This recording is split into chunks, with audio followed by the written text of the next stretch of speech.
The first snow came early to Dry Willow that October, falling like ash from a gray wool sky. Abigail Hart pressed her face against the frosted window of the parsonage, watching the flakes swirl past the church steeple. At 22, she'd seen enough Wyoming winters to know this one would be harsh. The air tasted of iron and pine, and the wind howled through the valley like a wounded animal. "Abigail." Her father's voice cut through her thoughts. "Step away from that window. Idleness invites the devil's work." Reverend Josiah Hart stood in the doorway of his study, Bible clutched to his chest, his gaunt face carved from disapproval. Since her mother's death 5 winters past, he'd grown harder, like wood left too long in the cold. "Yes, Father." She smoothed her plain brown dress and moved to the kitchen, where bread dough waited under a damp cloth. Her hands worked the mixture, finding comfort in the familiar rhythm. Outside, the storm gathered strength. The knock came just past noon, urgent, frantic. Abby hurried to answer. Finding Mrs. Morrison on the threshold, her usually neat hair wild with panic. "My Sarah, she's gone. Went to gather kindling and never came back. The storm." The doctor's wife clutched Abby's hands. "Please, we need everyone searching." Within minutes, half the town had assembled in the church. Samuel Fletcher arrived in his fine wool coat, making a show of organizing search parties. The banker's son had been circling Abby like a hawk for months, his attention as unwelcome as a summer drought.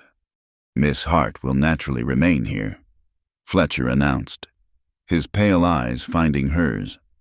"The weather is far too dangerous for a lady." "I know these woods," Abby said quietly. "I can help." "Nonsense! Your father would never—" A commotion at the door interrupted him. The crowd parted as a figure entered, tall, broad-shouldered, wrapped in furs and leather. Snow clung to his dark beard, and when he pushed back his hood, Abby glimpsed eyes the color of winter pine. Jonah Cade, the mountain man who lived alone up on Elk Ridge. Townfolk crossed streets to avoid him, whispering stories about his past. Some said he'd killed men. Others claimed he talked to wolves. "Found tracks heading toward Devil's Creek," he said, his voice rough as bark. "Small, moving fast before the snow started heavy." Sheriff Coleman stepped forward. "You'll guide us." Cade nodded once, already turning. "Bring rope, creek's running high." The search parties scattered into the storm. Abby waited until her father was distracted with Fletcher, then slipped out the back, pulling her mother's old cloak tight. She knew a shortcut to Devil's Creek, a deer path she'd discovered years ago. The snow fell thick now, muffling all sound except her labored breathing. The path was treacherous, ice beneath fresh powder. She'd nearly reached the creek when she heard a child's cry, thin as wire on the wind. Abby ran, skidding down the embankment. There, a flash of blue calico caught on a fallen log, the creek waters churning inches away. Sarah Morrison clung to the wood, her small face purple with cold. "Sarah!" Abby plunged knee-deep into the freezing water, gasping at the shock. The current tugged at her skirts, trying to drag her downstream.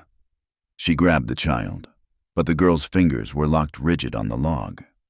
"Let go, sweetheart. I've got you." The crack of breaking wood made her look up. The log shifted, beginning to roll. If it went, they'd both be swept away. Then he was there, Jonah Cade, moving swift as a shadow despite his size.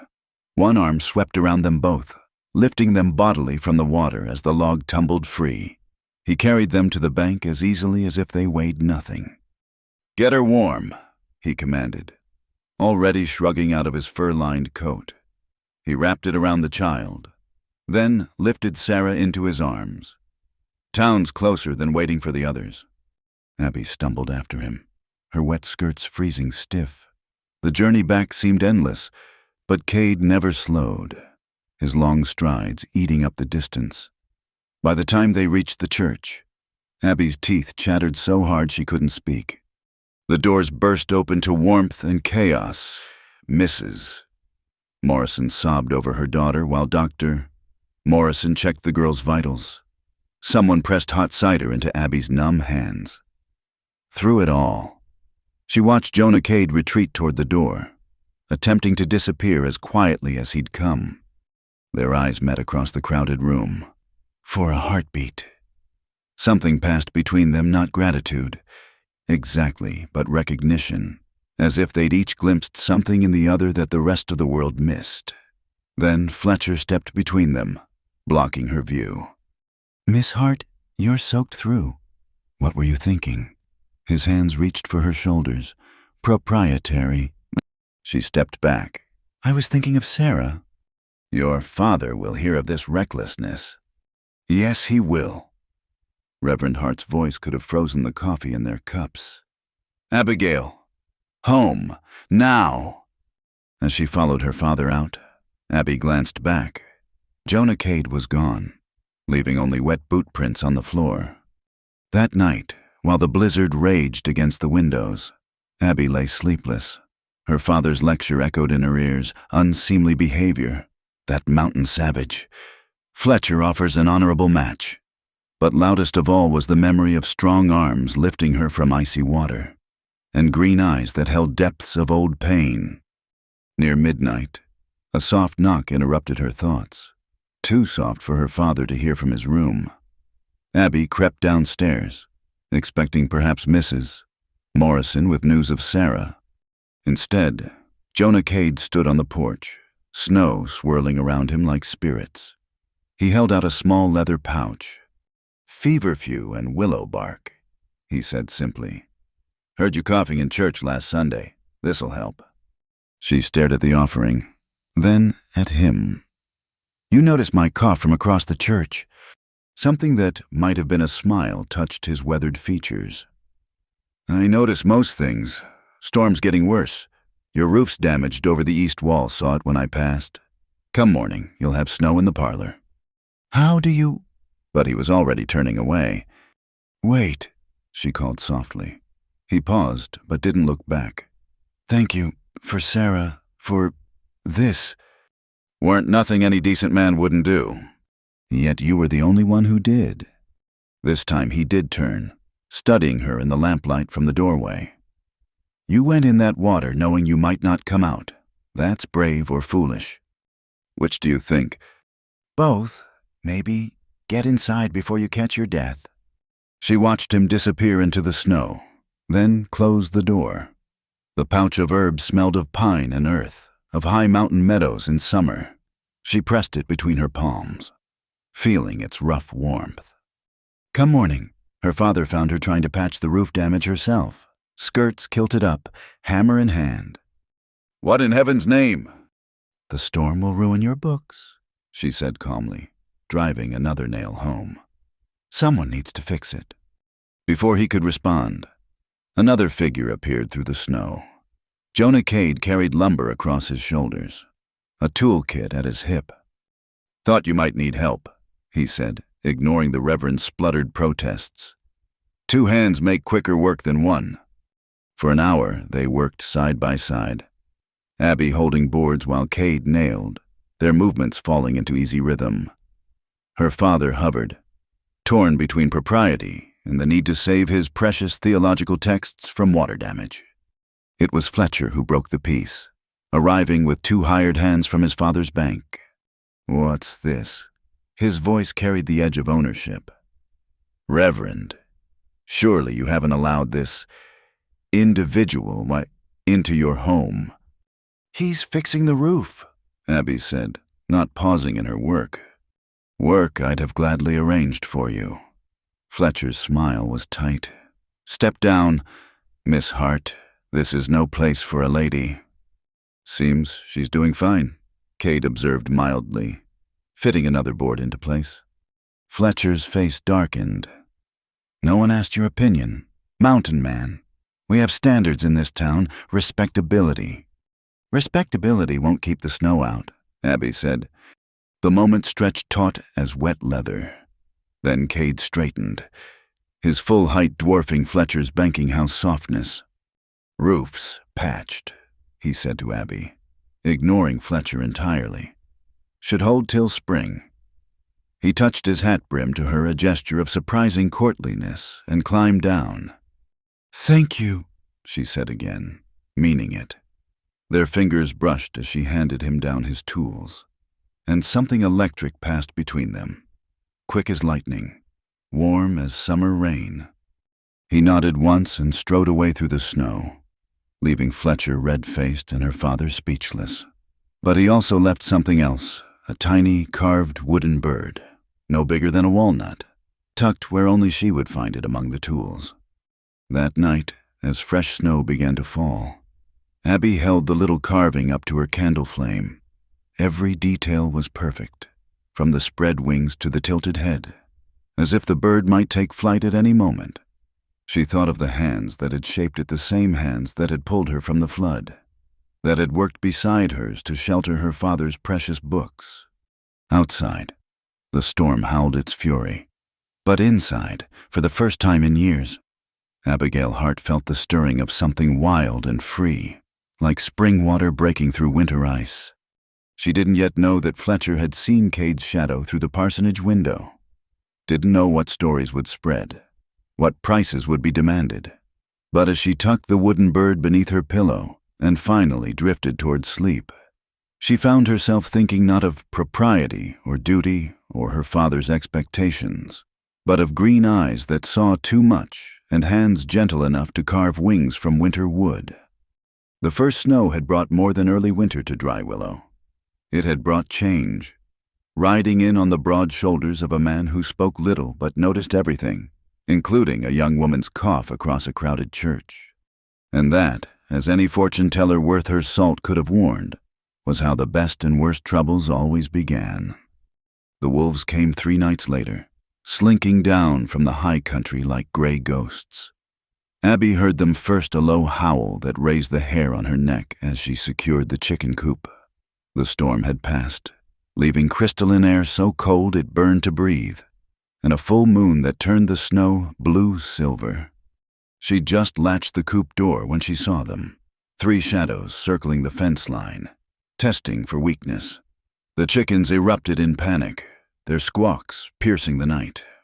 "Father," she called, but knew he wouldn't hear from his study.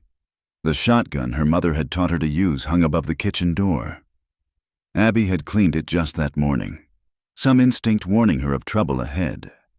The largest wolf found a loose board in the fence, nosing at it. In moments, they'd be through. Abby ran for the house, grabbed the gun, checked the load. Her hands were steady, her mother's daughter in this. At least, she stepped back onto the porch, raising the shotgun to her shoulder. "Get on!" she shouted, firing into the air. The blast echoed off the mountains, but the wolves merely scattered, regrouping near the woodshed. Hungry wolves, she realized. Desperate. The early storms had driven the deer down to lower valleys, leaving predators with empty bellies and nowhere else to hunt. She reloaded, watching them pace. The alpha, a big male with a scarred muzzle, fixed yellow eyes on her. He'd found courage in hunger, the kind that made wolves bold enough to hunt near men. A 4th shadow materialized from the tree line. For a heart-stopping moment, Abby thought it was another wolf. Then the shadow straightened, and Jonah Cade stepped into the moonlight, rifle easy in his hands. He didn't speak, didn't need to. The wolves knew him, sensed a bigger predator. The alpha held his ground a moment longer, then turned, one by one. They melted back into the forest. "They'll be back," Cade said, lowering his rifle. "Pack that hungry won't give up easy." "I know." Abby hadn't lowered her shotgun yet, adrenaline still singing through her veins. "Lost 2 hens last winter to their kind." He studied her stance, the proper grip on the gun. "You shoot like someone taught you right." "My mother, she grew up on the frontier, knew what women needed to know." "Smart woman." He moved closer, examining the fence. "This won't hold them. Boards are rotted through here. Here." He pointed to weak spots she'd missed in daylight. "Need proper fixing come morning." "I'll manage. Like you managed that roof." The ghost of a smile crossed his face. "You got wire in that shed." Before she could protest, he was already moving, gathering materials with practiced efficiency. She found herself working beside him again, holding boards while he reinforced the fence. The moon sailed overhead, and still they worked, wrapping wire, hammering supports. "Why do you come at night?" she asked suddenly. His hand stilled on the wire. "Safer that way." "For whom?" He looked at her then, moonlight catching the planes of his face. "Your reputation, Miss Hart. Town already talks plenty about the minister's daughter. Don't need to add fuel." "Since when does Jonah Cade care about town gossip?" "Don't." He went back to his work. "But you should." They finished as the church bell tolled midnight. Cade tested each board, satisfied with their efforts. As he gathered his tools, Abby noticed the dark stain spreading on his coat sleeve. "You're hurt." "It's nothing." But she was already pushing back his sleeve, revealing 3 parallel gashes. Wolf. Caught one trying for Widow Patterson's goats 2 nights back. He pulled away, but not before she saw how deep the wounds ran. "That needs cleaning. Infection in weather like this." "I said it's nothing." "And I say you're coming inside." She lifted her chin, matching his stubbornness. "You helped me. Let me return the favor." For a moment, she thought he'd simply leave. Then, surprisingly, he nodded. The kitchen was warm, banked fire casting dancing shadows. Abby heated water, gathered her mother's medicine box. "Sit," she commanded, pointing to a chair. He sat, watching warily as she cleaned the wounds. The gashes were deep but clean. She worked in silence, aware of his stillness, the way he held himself apart, even while allowing her touch. "These need stitching," she said finally. "Done it before. Got needle and thread at my place." "I'm sure you have." She heated a knife blade in the fire. "Hold still." His jaw tightened, but he didn't flinch as she cleaned the wounds with the hot metal. The smell of seared flesh filled the kitchen. She worked quickly, efficiently, the way her mother had taught her. "Where did you learn that?" His voice was rougher than usual. "Same place I learned to shoot. Mama said a woman needs to know healing as well as defending." She wrapped clean bandages around his arm. "There, keep it dry. Change the wrapping daily." He flexed his fingers, testing the bandage. "Thank you." "Jonah." She rarely used his given name, but it felt right in the firelight quiet. "Why were you really out there tonight?" He was quiet so long she thought he wouldn't answer. Then, "Been watching the pack. Knew they'd come here eventually.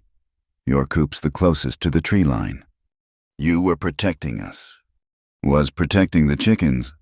But his eyes softened slightly. "Reverend would starve without eggs to trade." Before she could respond, footsteps creaked on the stairs. Her father's voice. "Abigail, I heard gunfire." Cade was already at the back door, moving silent as smoke. He paused, glancing back. "Fix that loose board by the northwest corner. I'll bring proper lumber tomorrow night." Then he was gone, leaving only the scent of pine and leather. Abby quickly stored the medicine box as her father appeared, nightshirt billowing. "What happened? Why is the shotgun out?"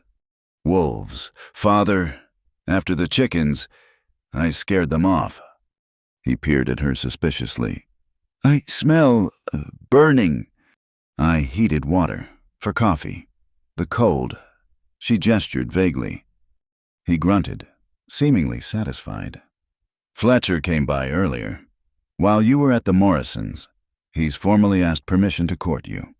Abby's stomach twisted, and "I gave it, naturally. A banker's son. Established family. Your mother would be pleased." No, Abby thought. Mother would have loaded the shotgun herself.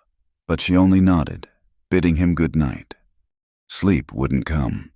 She sat by her window, watching the moon sink toward the mountains. Her arm ached from the shotgun's kick, and she could still feel the warmth of Jonah's skin under her fingers as she tended his wounds. Near dawn, movement caught her eye.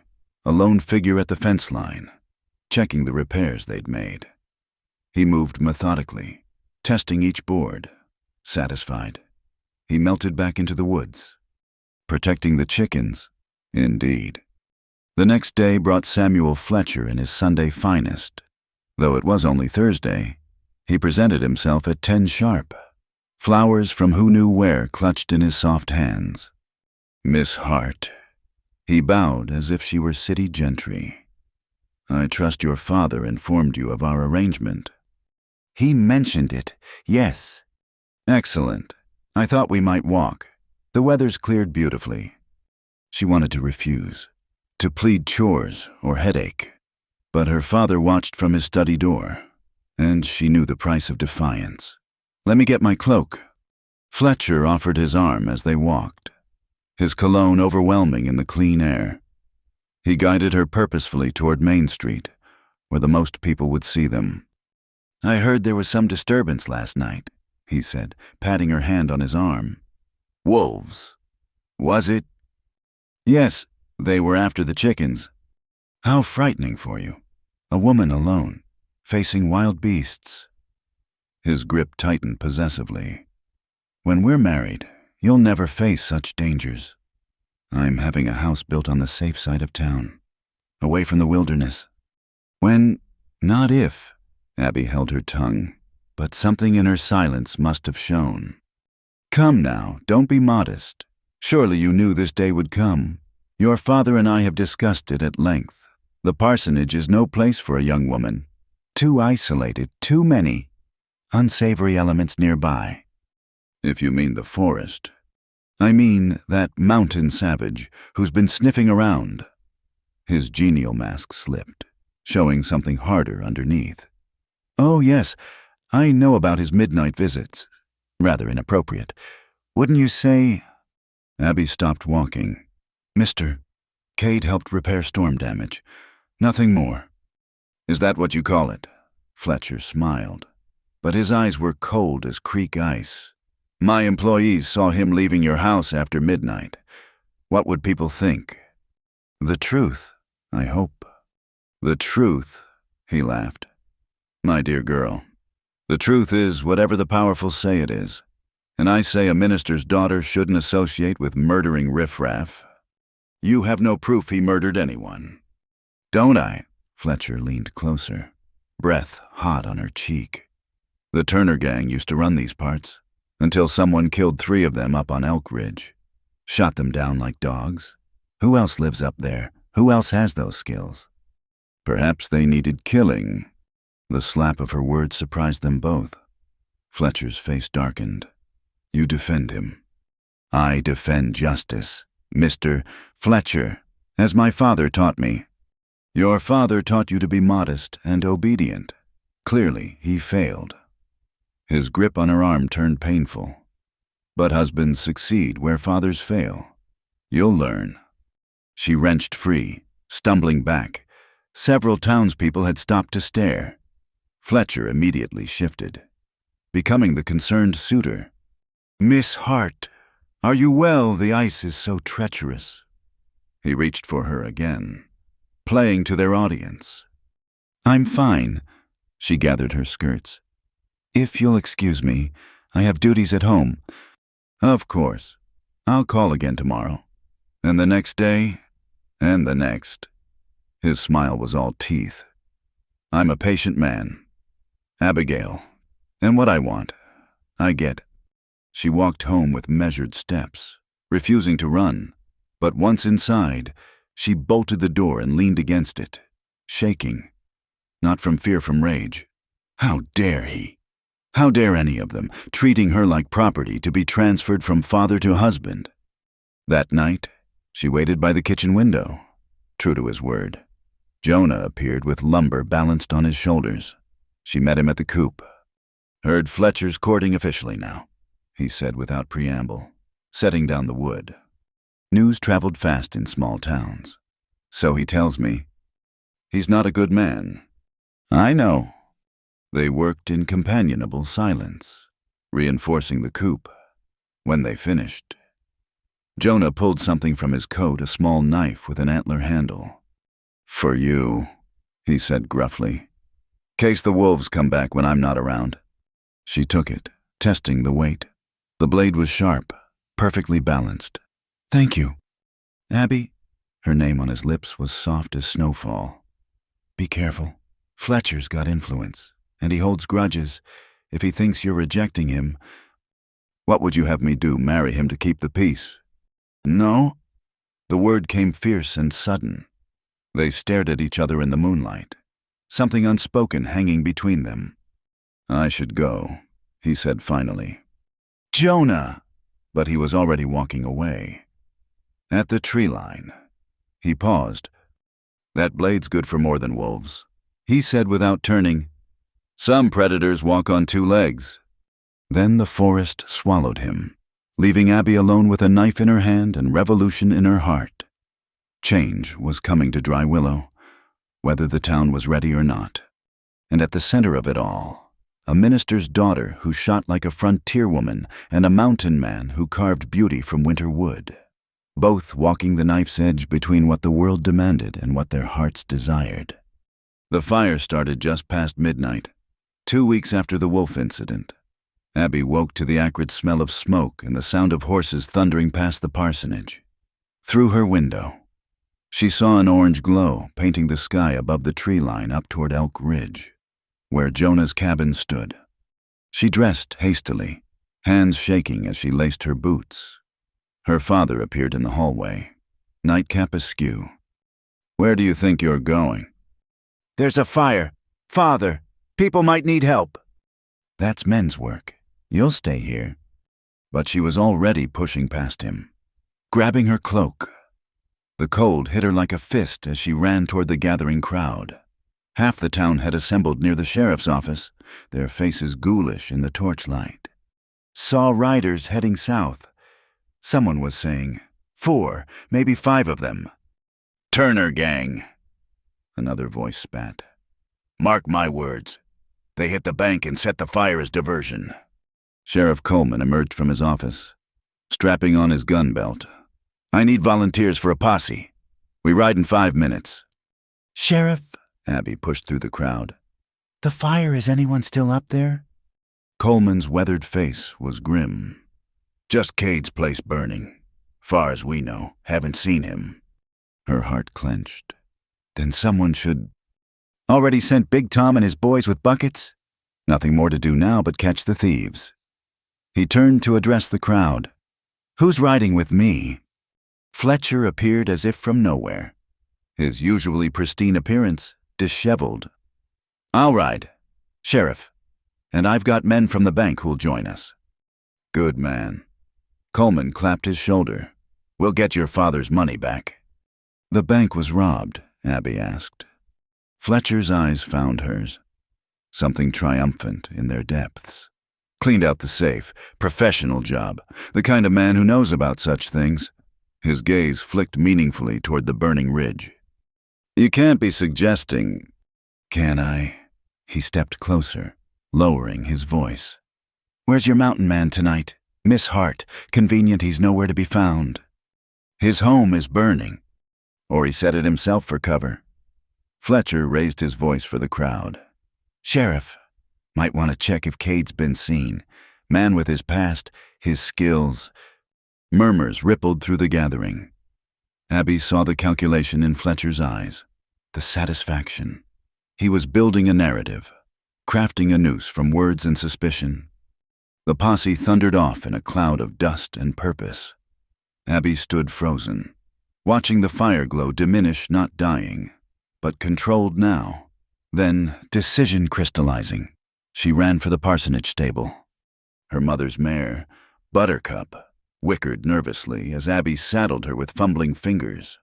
The ride up the mountain was treacherous in darkness, branches whipping at her face, but she urged the horse onward. The scene at the cabin was worse than she'd imagined. The structure was half consumed, flames licking at the remaining walls. Big Tom and 3 other men fought the blaze with bucket lines from the creek, their faces blackened with soot. Miss Hart, Tom spotted her. You shouldn't be here. Where's Jonah? She dismounted, scanning the chaos. Has anyone seen him? Not hide nor hair. We figured he was out tracking when it started. A timber crashed inside the cabin, sending up a shower of sparks. Abby's eyes caught movement near the tree line. A figure slumped against a pine. "Jonah!" She ran to him, dropping to her knees. Blood matted his hair, and his breathing came ragged. Someone had beaten him savagely. His eyes fluttered open, focusing with effort. "Abby, you shouldn't—" "Quiet." She examined his injuries with gentle hands. Bruised ribs, the head wound. His hands burned from fighting the fire before the others arrived. "Who did this?" "Don't matter."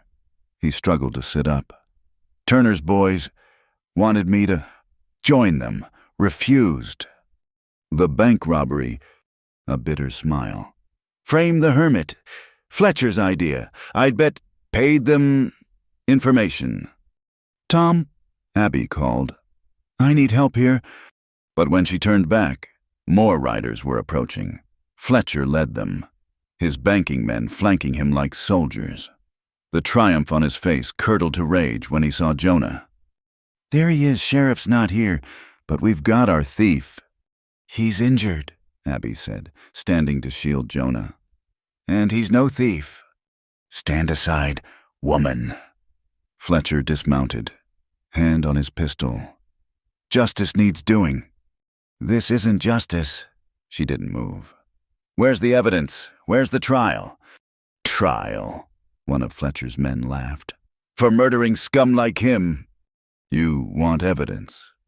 Fletcher pulled something from his coat, a bank bag. Singed, but recognizable. Found this in the ashes of his cabin. Still want to defend him. It was too convenient, too clean. Abby saw the truth in Fletcher's smug expression. "You put it there." "Careful." His voice dropped dangerously.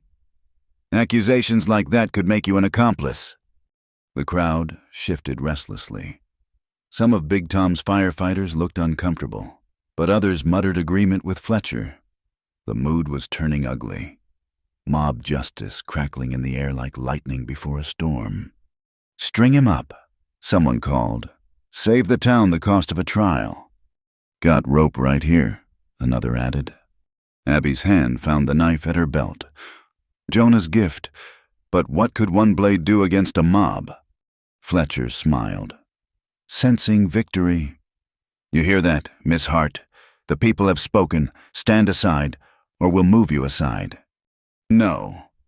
"Then you've chosen your side." He nodded to his men. "Take them both.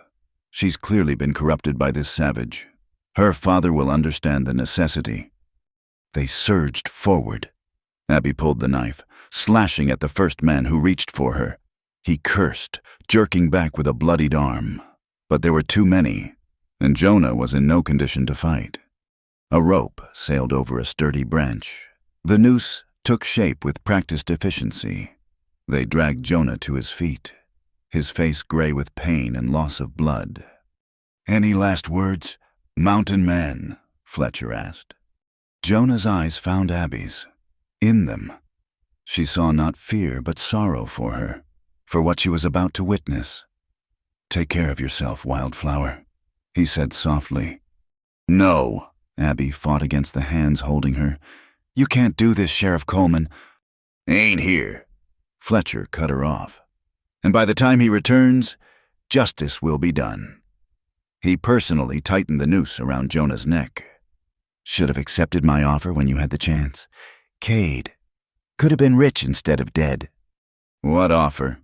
Tom asked, frowning. Fletcher's mask slipped for just a moment, but it was enough. "Nothing. The ravings of a guilty man." He nodded to his men. "Do it." They hauled on the rope. Jonah's feet left the ground. That's when the gunshot cracked across the clearing. Sheriff Coleman rode into the firelight, smoking rifle aimed skyward. Behind him, his posse flanked 3 bound men strangers with hard faces and harder reputations. "Cut him down," Coleman roared. "Now." Big Tom was already moving, his knife severing the rope. Jonah collapsed, gasping, as Abby broke free and ran to him. "Sheriff," Fletcher started. "We caught the thief." "Did you now?" Coleman dismounted, fury etched in every line of his weathered face. "Because I just caught the actual thieves. Turner boys sang like canaries when we cornered them." Interesting story, they told. The crowd shifted uneasily. Fletcher's men began melting back. They knew exactly when the bank would be vulnerable. Coleman continued. "Almost like someone told them, someone who might benefit from pinning it on a convenient scapegoat. You can't believe criminals over a respected banker's son." Coleman smiled coldly. "I can when they describe the bank's layout perfectly. Details only an insider would know." He pulled out a piece of paper. "Also found this on them. Promissory note for $5,000. Your signature, Fletcher." The game was up. Fletcher's hand went for his gun. But Coleman was faster. The banker's son found himself staring down a rifle barrel. "Samuel Fletcher, you're under arrest for conspiracy, attempted murder, and about 6 other charges I'll think of by morning." "You can't," Fletcher's composure finally shattered. "My father owns this town. You'll hang for this." "Coleman." "Maybe." The sheriff's voice was steady as iron. "But you'll hang first." As Fletcher was led away, still ranting about his father's influence, Coleman knelt beside Jonah. "You all right, son?" "Been better," Jonah croaked, throat raw from the rope. "I owe you an apology, and the town owes you more than that." Coleman stood, addressing the crowd. "Go home, all of you. Show's over. And if I hear about any more vigilante nonsense, you'll be sharing a cell with Fletcher." They dispersed slowly, some shamefaced, others still muttering. Big Tom stayed, helping Abby support Jonah. "Cabin's a loss," Tom said quietly. "But we saved the barn. Your horses are fine." "Thank you," Jonah managed. "Don't thank me. Thank her." Tom nodded at Abby. "Never seen anyone stand against a mob like that. Your parents raised you right, Miss." "Just the one parent," Abby said, thinking of her mother. "And I'm not sure he'd approve." As if summoned by her words, Reverend Hart appeared on foot, his face terrible in its fury. "Abigail Grace Hart." She didn't flinch. "Father, you've shamed us, shamed the church, defending this innocent man." She met his glare steadily. "Yes, Father, I defended an innocent man, just as Christ would have done." The slap cracked across her face like a whip. She tasted blood where her teeth cut her lip. "You dare invoke the Lord's name, you who consort with killers." "The only killers here tonight wore banker's silk," she said quietly. "I'm done. Father, done pretending your righteousness isn't just another word for cowardice." "Then you're no daughter of mine." His voice was ice and finality. "You have 1 hour to gather your things and leave my house." He turned on his heel and walked away, back rigid with certainty. Abby watched him go, feeling something break inside her chest, not her heart, but the chains that had bound it. "Abby," Jonah whispered, "you can't. Your home—" "My home," she said firmly, "is wherever I choose to make it." Sheriff Coleman cleared his throat. "Doc Morrison's got a spare room. His wife's been saying they need help with the books anyway. I'm sure they'd welcome you." Tears burned her eyes, not of sorrow, but of gratitude. Even in a hard land, kindness could bloom like wildflowers in spring. "Thank you," she said, meaning it with every fiber of her being. As they helped Jonah toward the doctor's house, Abby looked back once at the smoldering ruins of his cabin. Fire had taken his home, just as surely as truth had taken hers. But from ashes, her mother used to say, grew the strongest trees. And in the distance, beyond the smoke and sorrow, dawn was already breaking over the mountains, rose and gold and full of promise, like hope itself taking wing. The Morrison house smelled of carbolic and lavender, A healer's home in every detail. Mrs. Morrison Ruth. She insisted Abby call her fluttered about the guest room, plumping pillows that didn't need plumping, straightening curtains already straight. You're sure you'll be comfortable? It's not much, but... It's perfect, Abby assured her, setting down her small bundle of possessions. Everything she owned fit in her mother's old travel case. Thank you for your kindness. Kindness, nothing. We've needed help for months. Edward's brilliant with medicine, but hopeless with numbers. Ruth paused at the door. Mr. Cade's resting in the back room.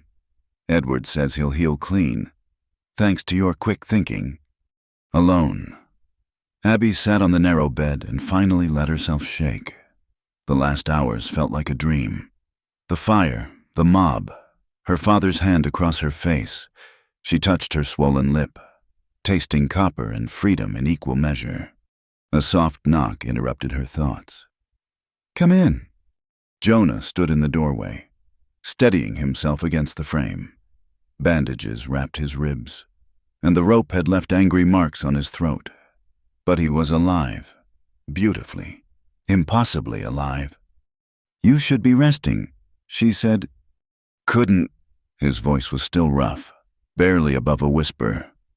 Needed to know you were all right. I'm fine. You're not? He moved into the room, each step careful. Lost your home because of me. Your family. I lost a house. As for family, she thought of her father's cold eyes. That was lost long before tonight. He sat beside her, the bed creaking under his weight. They were quiet for a moment, both staring at their hands. Abby. Her name was prayer and pain together. What you did tonight standing against them all. Was necessary. Was foolish. Beautiful and brave and foolish. He turned to face her. They could have killed you. They were killing you. Better me than... No. The word came fierce and sure. Not better. Never better. She met his eyes. Green as spring itself. Don't you understand when I saw that rope? That mob? All I could think was that the world would be darker without you in it. Something shifted in his expression. Walls crumbling like spring ice. Abby, I know what people say about you. About the Turner gang. About your past. She took a breath. I don't care. I know who you are. The man who brings medicine for a cough heard across a church. Who watches over widows' goats and men's roofs in storms. Who carves beauty from dead wood because your hands need to create, not destroy. You see too much good in me. And you see too little. The space between them hummed with possibility. Then, moving as if through deep water, Jonah raised his hand to her face, thumb ghosting over her injured lip with infinite gentleness. Does it hurt? Everything hurts, she admitted. But this being here, being free, it's worth the pain. He made a sound that might have been her name, or might have been surrender. When he leaned in, she met him halfway, their lips touching soft as snowfall, careful of her injury. The kiss was brief, chaste, but it rewrote the world around them. When they parted, tears tracked down Abby's cheeks. What happens now? I don't know. His honesty was another kind of gift. My home's gone. Your father won't forgive this. Fletcher has powerful friends. He caught one of her tears with his thumb. You deserve better than a life running from shadows. What if I don't want better? What if I want real? Before he could answer, Ruth Morrison knocked. Sorry to interrupt, but there's a meal waiting. Both of you need food after the night you've had. The kitchen was warm, full of the good smells of beef stew and fresh bread. Doctor. Morrison looked up from his medical journal, studying them with knowing eyes. Sit, both of you. Ruth's stew could raise the dead, and you both look halfway there. They ate in companionable quiet, the simple meal tasting like a feast after the night's trials. As Ruth cleared the plates, her husband leaned back, steepling his fingers.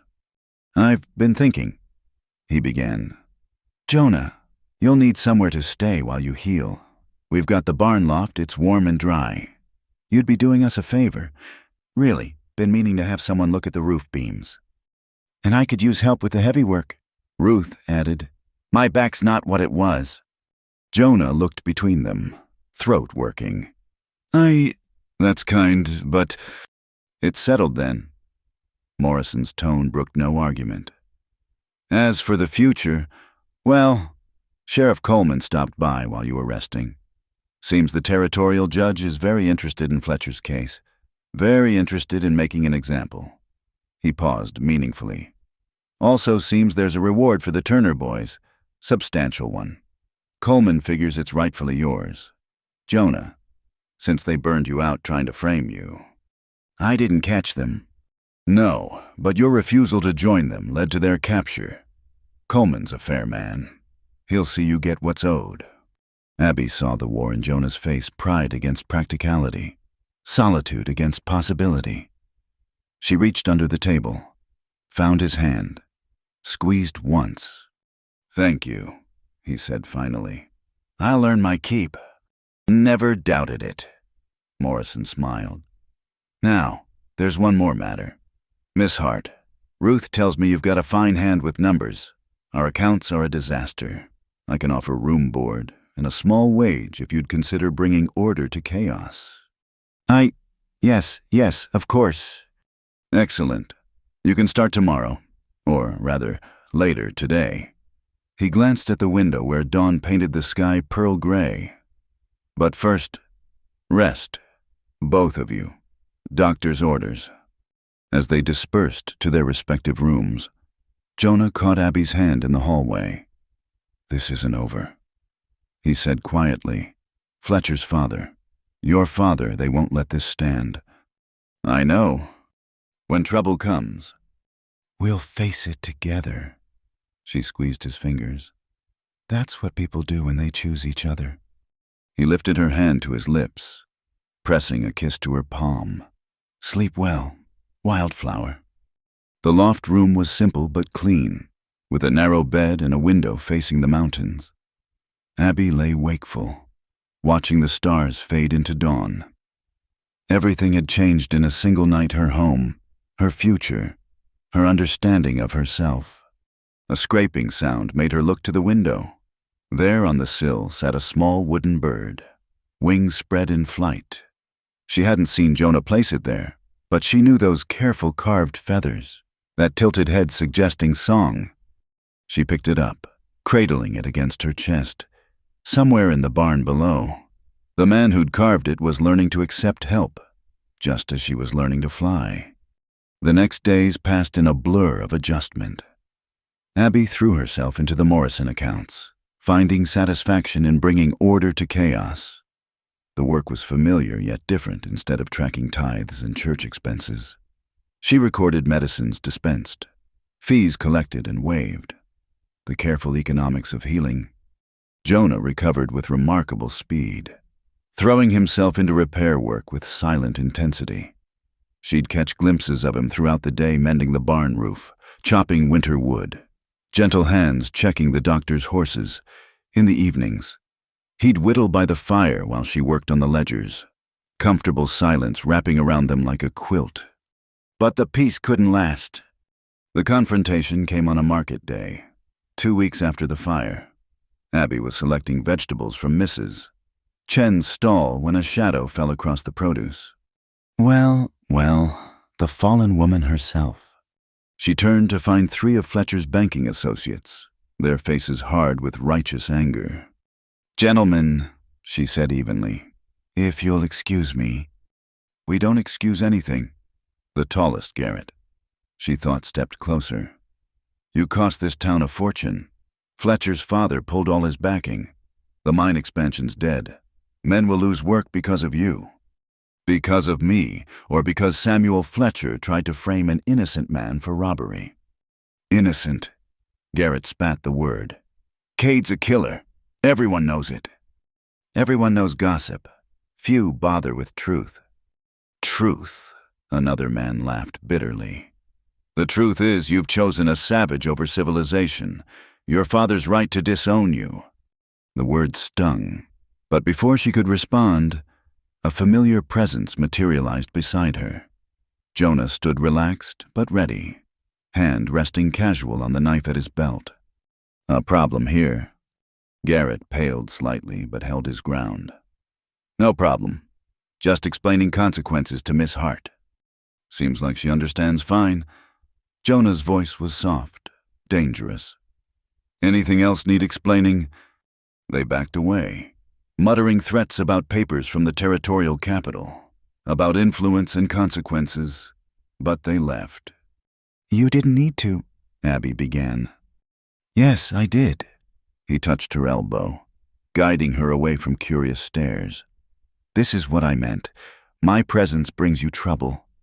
"Your presence brings me joy," she corrected. "The trouble comes from small minds and smaller hearts." That evening, as she worked in the Morrison kitchen, she heard male voices from the parlor. Sheriff Coleman had arrived, looking grim. Letter came from Cheyenne. He told them, "Fletcher Sr.'s hired lawyers. They're pushing to have the case moved to territorial court, claiming local bias." "Let them," Morrison said. "The evidence is clear. Evidence can be buried by enough money. And there's more. They're claiming Jonah's an unfit influence, that Miss Hart's been corrupted, needs intervention. They're talking about having her committed for moral rehabilitation." Abby's blood ran cold. Such institutions existed places where inconvenient women disappeared, emerging broken if they emerged at all. "Over my dead body," Ruth Morrison said fiercely. Might come to that." Coleman's weathered face was grave. "They've got reach, these people, and they're angry. I can protect you here. But if court orders come from Cheyenne, then we leave." Everyone turned to look at Jonah. He stood in the doorway, resolve written in every line of his body. "We?" Abby asked softly. His eyes found hers. "If you'll have me, if you're willing to chance it, there's work in Cheyenne, other territories beyond, places where the Fletcher name means nothing." "You're talking about running," Coleman said. "I'm talking about living." Jonah moved to Abby, taking her hands. "I can't offer much. No fine house, no guaranteed safety. But I can offer myself, wholly and completely. I can offer honest work, gentle hands, and a heart that beats only for you." Abby's vision blurred. Around them, the others faded away, leaving only this moment, this choice. "Jonah Cade," she whispered, "are you proposing to me?" "I am." He dropped to one knee, still holding her hands. "Marry me, Abby. Let me spend my days proving you made the right choice that night.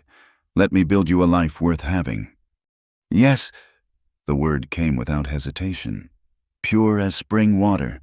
"Yes, of course, yes." He rose, kissing her soundly while Ruth Morrison clapped and even stern Sheriff Coleman smiled. "Well then," the sheriff said, "better make it quick. Judge Fletcher's influence doesn't reach everywhere, but it reaches far." 2 nights later, in the Morrison parlor with Ruth and Edward as witnesses, Abby Hart became Abby Cade. The ceremony was simple. No flowers, no fancy dress, just promises made by candlelight and sealed with a kiss that tasted of forever. As they prepared to leave at dawn, Ruth pressed a wrapped bundle into Abby's hands. "Your mother's Bible," she said softly. "Your father brought it by yesterday. Didn't say a word, just left it on the porch." Abby opened it with trembling fingers. There, in her father's careful script, "May God forgive what man cannot." Through her tears, she saw Jonah watching, patient and solid as the mountains themselves. Her husband now. This man who'd shown her that love wasn't about possession or control, but about choosing each other, again and again, against all odds. "Ready?" he asked. She tucked the Bible away, lifted her chin. "I can cook," she said, echoing words yet to be spoken but already living in her heart. And you?" His smile was answer enough. "Stay, I need you more than air." They climbed aboard the wagon loaded with their few possessions and the generous gifts of the Morrisons. As the horses began to move, Abby looked back once at Dry Willow, the church spire, the scattered buildings, the mountains standing eternal guard. Then she faced forward, toward the unknown horizon, her hand in Jonah's as the sun broke free of the peaks, painting their path in gold. Spring came early to Cheyenne, melting the snow from the wide streets and filling the air with the scent of possibility. Abby stood at the window of their small rented room above Chen's laundry, watching the freight wagons roll past. 3 months since they'd arrived with nothing but hope and Sheriff Coleman's letter of recommendation. 3 months of building something from nothing. "Coffee's ready." Jonah called from their makeshift kitchen, a corner with a small stove and a table he'd built from salvaged wood. She turned, smiling at the domestic sight of her husband pouring coffee into 2 tin cups. His hair had grown longer, softening the harsh planes of his face. The rope scars had faded to thin white lines, barely visible unless you knew to look. "Patrick wants an answer today," she said, accepting the steaming cup. "About the bookkeeping position." Patrick Coleman, Sheriff Coleman's cousin, ran the largest freight company in Cheyenne. He'd taken a chance on them, hiring Jonah as a wagon hand despite the whispers that followed them from Dry Willow. When he'd discovered Abby's skill with the numbers, he'd offered her work too. "You want to take it?" Jonah asked. "The pay's good. We could afford a real place. Maybe even save for—" She stopped, blushing. "For—" His eyes crinkled with rare humor. "The future, whatever it might hold." He set down his cup, crossing to wrap his arms around her from behind. "Take it," he murmured against her hair.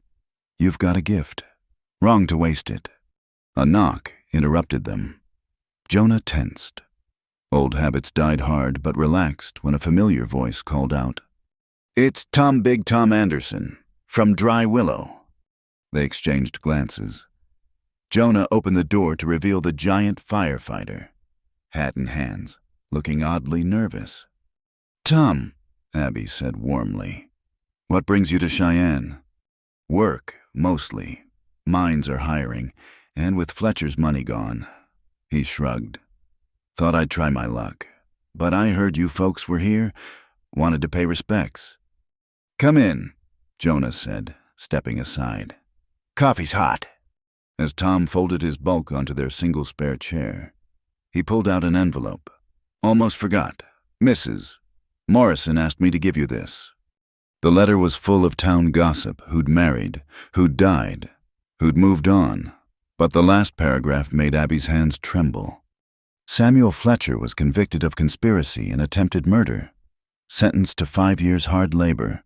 His father left for California in disgrace. The bank's under new management, honest folks from Denver. Your father still preaches, but the congregation's dwindled. He looks older, Ruth says, smaller somehow. She thinks he misses you, though he'd never say. "Good news about Fletcher," Tom observed, watching her face. "Man got what he deserved." "Yes." Abby folded the letter carefully. "Justice, finally." They talked a while longer, Tom sharing news of mutual acquaintances. As he prepared to leave, he paused at the door. "Folks were wrong about you," he said to Jonah. "Both of you. Takes courage to start over. Respect that." After he left, Abby found herself restless. "I'm going to accept Patrick's offer," she announced. "Today?" "Good." Jonah kissed her forehead. "I've got wagon duty. But I'll see you tonight. We'll celebrate." The freight office bustled with activity. Patrick Coleman, a younger, rounder version of his lawman cousin, beamed when Abby accepted his offer. "Excellent, you'll start Monday. Now, let me show you the disaster that passes for our books." She spent the afternoon familiarizing herself with the accounts, finding satisfaction in the columns of numbers waiting to be tamed. It was near sunset when she finally emerged, tired but satisfied. The street had quieted with approaching evening. Abby walked slowly, enjoying the mild air. when a voice from the shadows made her freeze. "Hello, Abigail." Fletcher stepped from an alley, but this wasn't the pompous banker's son she remembered. Prison had carved away his softness, leaving something harder, meaner. "You're supposed to be in prison, early release, good behavior." His smile was all teeth. "Funny what money can still buy, even in disgrace." She backed away, hand moving instinctively to the knife at her belt, still carrying Jonah's gift. "What do you want?" "What I've always wanted, you." He moved closer, and she smelled whiskey on his breath. "You cost me everything, my position, my father's respect, my future. Only fair you pay for it. I owe you nothing." "No." His hand shot out, grabbing her wrist. "We'll see about that." The knife was in her free hand before she'd consciously drawn it. Fletcher saw the blade and laughed. "You won't use that. Not the minister's proper daughter." "I'm not that girl anymore." She kept her voice steady despite her hammering heart. "And I'm not alone. Your savage is across town. I checked." His grip tightened painfully. "Just you and me now." A shadow fell across them. 3, actually. Big Tom Anderson stood at the alley mouth, massive arms crossed. "Evening. Miss Abby, this man bothering you?" Fletcher's face went pale. "This isn't your business, minor." "A lady helped save my job once, fighting a fire. Figure that makes it my business." Tom cracked his knuckles meaningfully. "You want to let her go? Or do I need to persuade you?" Fletcher released her wrist, backing away. "This isn't over." "Yes," Abby said quietly. "It is. You have no power here. Samuel, no father to hide behind, no money to buy loyalty. You're just a small man with smaller dreams. You'll regret this." But the threat sounded hollow. He slunk away, diminished in the face of true strength. "Thank you," Abby told Tom, resheathing her knife with shaking hands. "Like I said, you helped me once." He offered his arm. "Let me walk you home. Your husband might rest easier knowing you had an escort." She accepted gratefully, and they walked through the darkening streets. At her building, she paused. "Tom, why did you really come to Cheyenne?" He shuffled his feet, suddenly bashful. "Truth. There's a lady, works at the boarding house on 5th Street. Met her when I came through last year and, well," he shrugged. "Sometimes a man's got to take a chance on happiness." "Yes," Abby smiled, thinking of her own chances taken. "He does." Upstairs, she told Jonah about Fletcher. His face went still as stone, but his hands on her shoulders were gentle. "I should hunt him down." "No." She covered his hands with hers. "He's nothing now. A ghost of old troubles. We have better things to build than revenge." That night, she showed him what she meant, loving him with a freedom that still felt new and precious. Later, as they lay entwined in their narrow bed, she felt him smile against her hair. "What?" she asked. "Was thinking. Patrick mentioned they need a wagon master for the Montana run. More money, but I'd be gone 2 weeks at a stretch." "You want it." "Want the money. Don't want the time away." He pulled her closer. "Unless you came too, Patrick's always looking for educated folks to handle contracts at the destination points." A traveling bookkeeper. The idea sparked something in her chest. "We'd see the territories, build savings faster." "Build a life," he corrected. "Together." The next morning brought unexpected visitors. A Chinese woman stood at their door with a worn carpetbag and a determined expression. Mrs. Chen," Abby said, surprised. "From the market in Dry Willow." "From the laundry downstairs now," the woman corrected in careful English. "My husband's cousin owns it. We came for better chances." She thrust a paper at Abby. "You read right." "Yes, of course." "Good. I need letter to my daughter in San Francisco. I speak. You write." And so Abby found herself with another job scribe and translator for the growing Chinese community. Mrs. Chen spread the word, and soon others came seeking help with contracts, letters, legal documents. Getting crowded up here, Jonah observed one evening, finding their room full of neighbors waiting for Abby's services. We need more space. She agreed, then smiled. Good thing we're saving for that Montana run. A week later, another letter arrived from Dry Willow. This time, Ruth Morrison's tone was urgent. Your father collapsed during Sunday service. He's recovering but weak. He called for you in his delirium. I know the wounds between you run deep, but I thought you should know. Abby stared at the letter, emotions churning. Jonah read over her shoulder, then wordlessly began packing a bag. You don't have to come, she said. Yes, I do. His voice brooked no argument. Where you go, I go. That's what marriage means. They left the next morning, catching a ride with a freight wagon heading south. The journey took 2 days. 2 days of Abby wrestling with feelings she'd thought buried. Dry Willow looked smaller than memory, shabbier somehow. People stared as they walked through town, some with curiosity, others with lingering disapproval. But Abby held her head high, Jonah's steady presence beside her like armor. The parsonage seemed to have shrunk too. Ruth Morrison answered their knock, relief flooding her face. Thank God, he's been asking for you. Reverend Hart lay propped in bed, looking decades older than the months that had passed. His eyes, when they found Abby, held none of their old fire.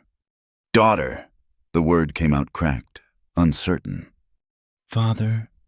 She sat beside the bed, Jonah standing guard at the door.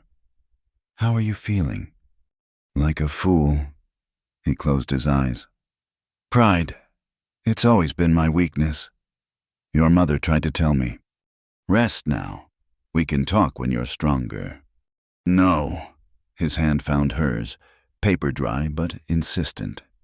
Need to say, I was wrong. About him, about you, about what matters. Tears burned her eyes. Father. Let me finish. He looked past her to Jonah. You saved my daughter. From the mob. From Fletcher. From me. I thank you for that. Jonah inclined his head slightly, accepting the words. I've lost my congregation. Hart continued. Lost my certainty. But maybe that's not loss but lesson. He squeezed Abby's hand. Can you forgive a stubborn old man? There's nothing to forgive. She whispered, You're my father. That doesn't change. They stayed 3 days, until the Reverend was strong enough to sit up, to take soup, to smile, when Abby told him about their life in Cheyenne. When they left, he pressed a small leather pouch into Jonah's hands. Your mother's wedding ring? He told Abby. Should have given it months ago. Better late than never. On the wagon ride back to Cheyenne, Abby slipped the simple gold band onto her finger above the silver one Jonah had managed to buy. 2 rings, 2 promises, one from the past, one for the future. No regrets, Jonah asked as Dry Willow disappeared behind them. None. She leaned against his shoulder. My mother used to say that family isn't about blood but about choice. We choose who to love, who to stand beside, who to build a life with. And you choose you, she said simply. Always you. They reached Cheyenne as the sun set, painting the sky in shades of rose and gold. Their small room above the laundry no longer seemed cramped but cozy, filled with the life they were building together. That night, as spring rain drummed on the roof, Abby worked on Mrs. Chen's latest letter while Jonah carved a new figure, a horse this time, legs stretched in full gallop. The silence between them was comfortable, broken only by the scratch of her pen and the whisper of his knife on wood.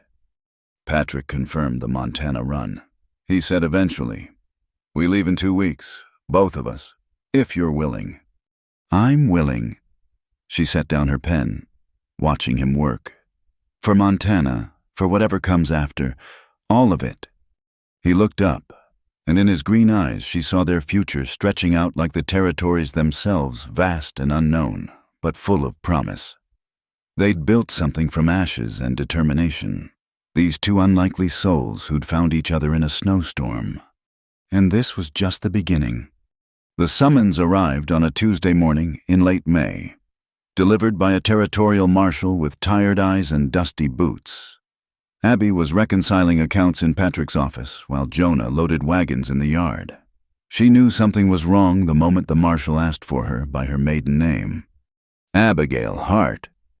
Abigail Cade, she corrected, ice forming in her stomach. I'm married now. Ma'am. He touched his hat brim. I have papers here requiring your appearance before Judge Hartley in territorial court.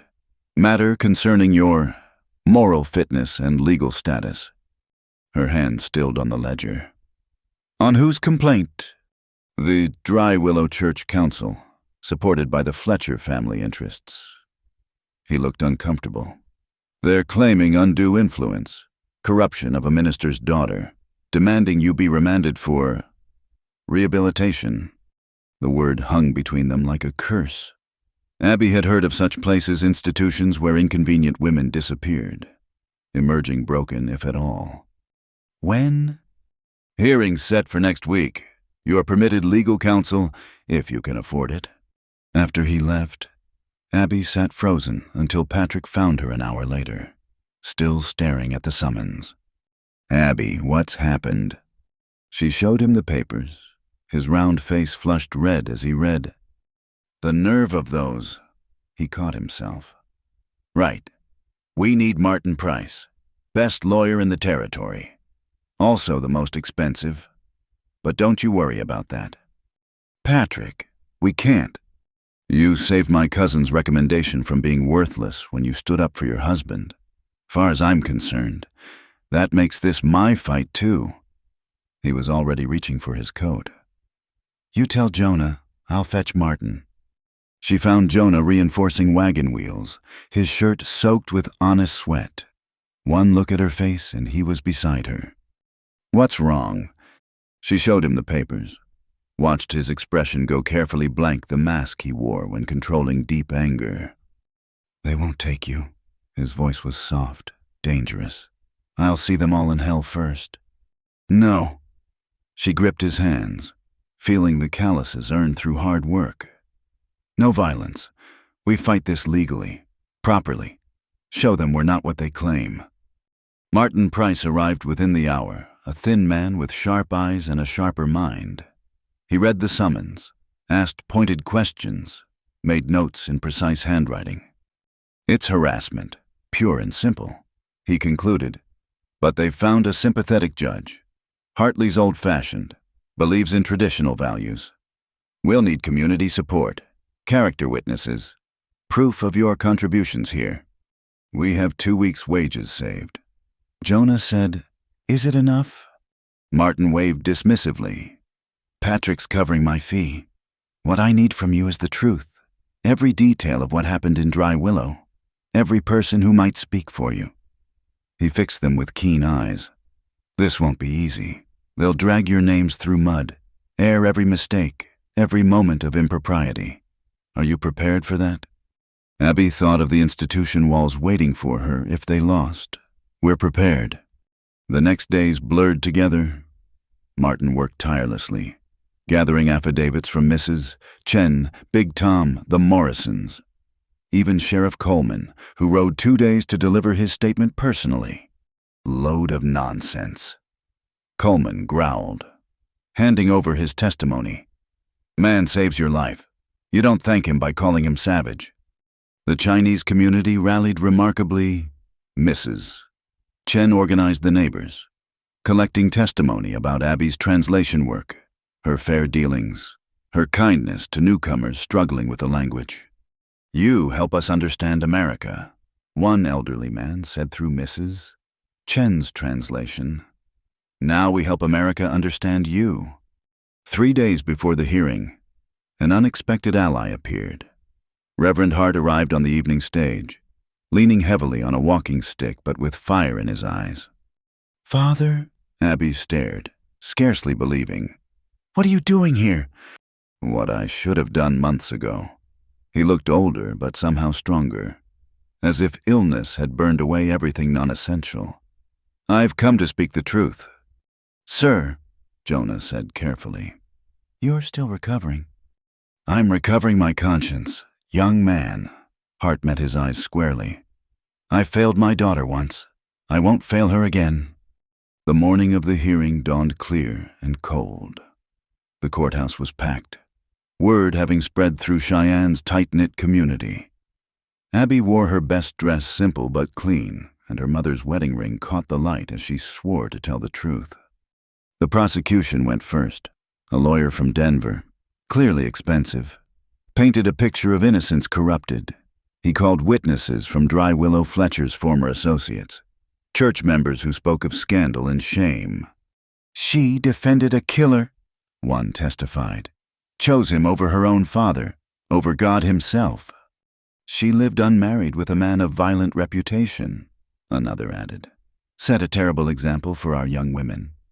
Each word was calculated to wound, and they found their marks.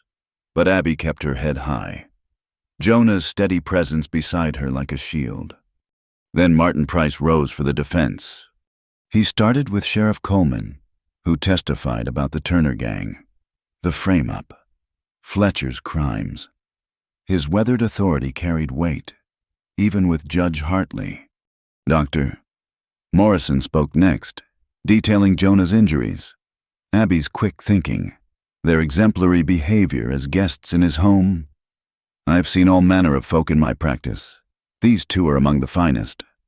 Big Tom's testimony was simple but powerful. "Man judges a tree by its fruit. These folks' fruit is kindness, hard work, and courage." Mrs.